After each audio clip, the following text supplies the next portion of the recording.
जय Hind friend, India pride में आप सभी का स्वागत है। फ्रेंड्स, यहाँ पे हम आज जो टॉपिक पे डिस्कशन करने वाले हैं वो रस संपत्ति संबंधी जो है टॉपिक है। तो यहाँ पे देखिए, सबसे पहले रस निष्पत्ति पर चर्चा करें तो रस की सर्वप्रथम व्याख्या किसने की है? तो भरत मुनि ने किया है, वो भी नाट्य शास्त्र में, है ना। तो ये बहुत ही इंपॉर्टेंट है कि रस की सर्वप्रथम जो व्याख्या की है भरत मुनि ने नाट्य शास्त्र में किया है।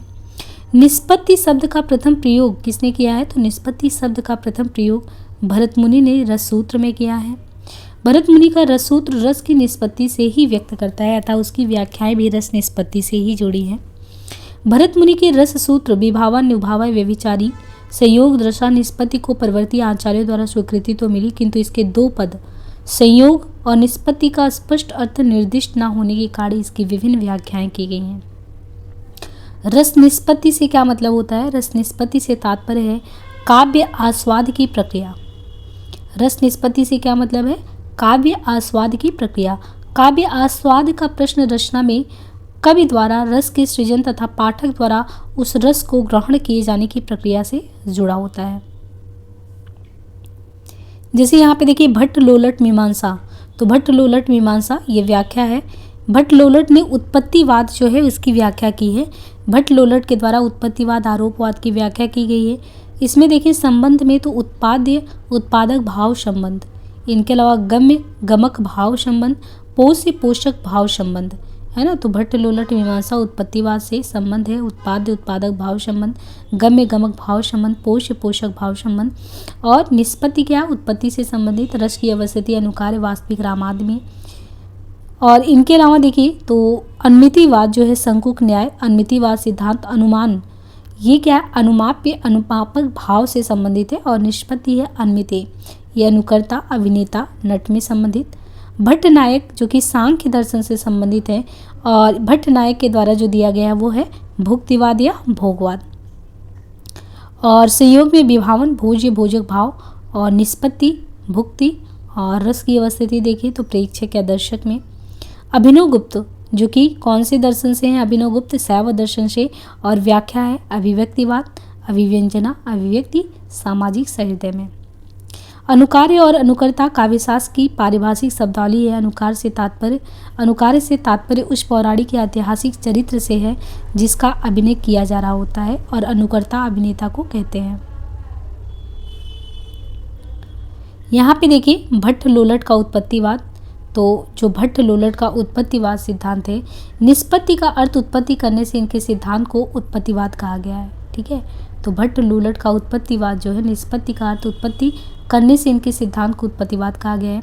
अलबत्ता भट्ट लोलट सहृदय का उल्लेख नहीं करते, किंतु इनका अर्थ यही रहा होगा कि सहृदय अभिनेता नट नटी पर वास्तविक रामादि अनुकार्य का आरोप करके ही रस की प्राप्ति करते हैं। इसी से उनके सिद्धांत को आरोपवाद भी कहा गया है।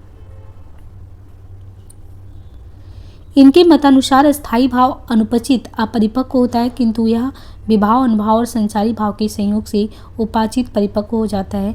उपाचितावस्था परिपक्वता को प्राप्त अस्थायी भाव ही क्या कहलाता है? रस कहलाता है।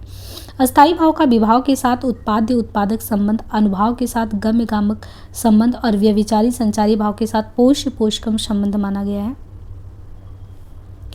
इनके अनुसार रस मूलतः वास्तविक ऐतिहासिक पौराणिक चरित्र अनुकार्य रामादि में ही होता है, किंतु दर्शक अभिनेता अनुकर्ता नट के अभिनय के कारण इन्हें ही वास्तविक रामादि समझकर उनमें रस का आरोप कर लेता है।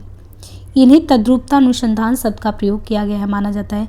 श्री संकुक ने इनके मतों का खंडन इस प्रकार किया है, जैसे उपचित अस्थायी भाव रस नहीं हो सकता, क्योंकि उपचित की मात्रा को तय कर पाना संभव नहीं है।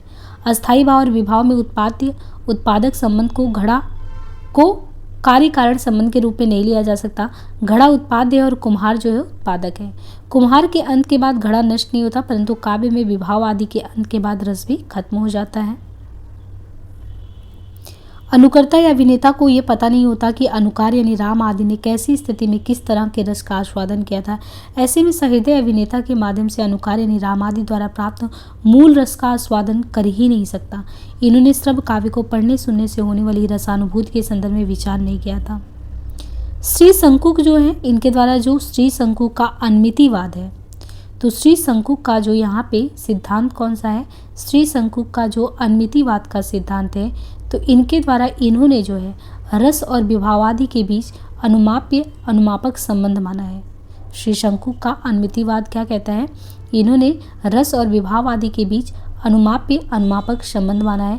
सामाजिक अपनी वासना से नट यानी अभिनेता पर राम आदि अनुकार्य का अनुमान करते हुए उस रस को प्राप्त करता है जिसे स्वयं राम आदि ने प्राप्त किया होगा। श्री शंकु के इस सिद्धांत के दो भाग हैं।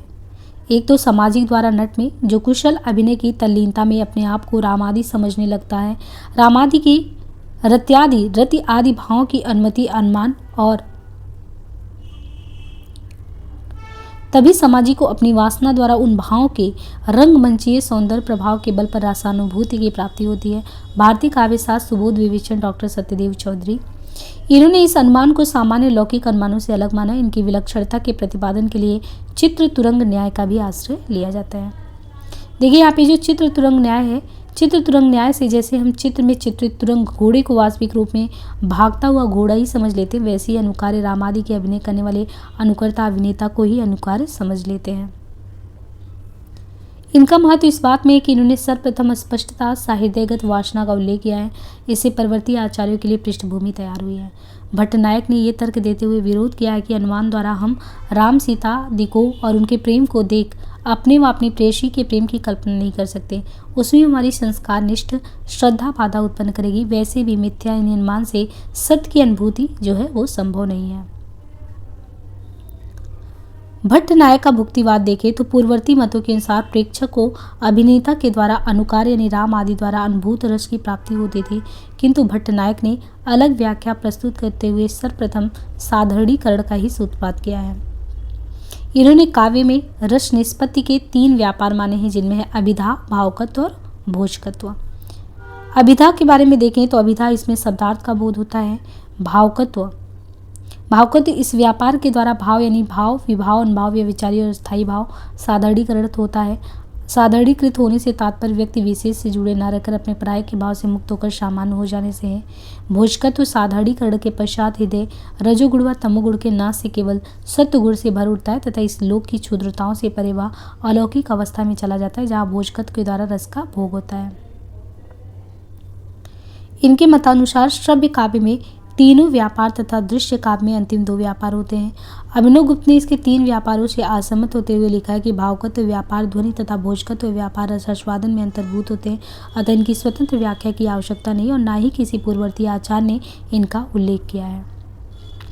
अभिनव गुप्त का अभिव्यक्तिवाद देखें तो अभिनव गुप्त का अभिव्यक्तिवाद इनके अनुसार स्थायी भाव, व्यंग्य और विभाव आदि व्यंजक इनके संयोग से रस की अभिव्यक्ति होती है। वह ना तो उत्पन्न होता है और ना ही अनुमेय, वह तो क्या होता है, बस अभिव्यक्त होता है। अस्थायी भाव जो होता है वो हृदय में वासना संस्कार के रूप में हमेशा होते हैं। वेदति आदि स्थायी भाव ही साधारणीकृत विभाव आदि के द्वारा व्यंजित होकर श्रृंगार आदि रस के रूप में अभिव्यक्त हो जाते हैं। देखिए अभिनव गुप्त जो होते हैं वो प्रत्येक सामाजिक मनुष्य को सहृदय मानने के समर्थक नहीं थे। कौन? अभिनव गुप्त जो थे ये प्रत्येक सामाजिक मनुष्य को सहृदय मानने के समर्थक नहीं थे, वह उन्हें सहृदय मानते थे जो रसास्वादन में समर्थ हो। परवर्ती काव्यशास्त्र में इनका सिद्धांत प्रतिष्ठित रहा है। तो अब जो नेक्स्ट टॉपिक शुरू होता है वो साधारणीकरण से रिलेटेड टॉपिक होगा, तो हम उसे नेक्स्ट सेशन में करेंगे। उम्मीद है कि ये सेशन आपके लिए बहुत ही यूजफुल रहा होगा। धन्यवाद।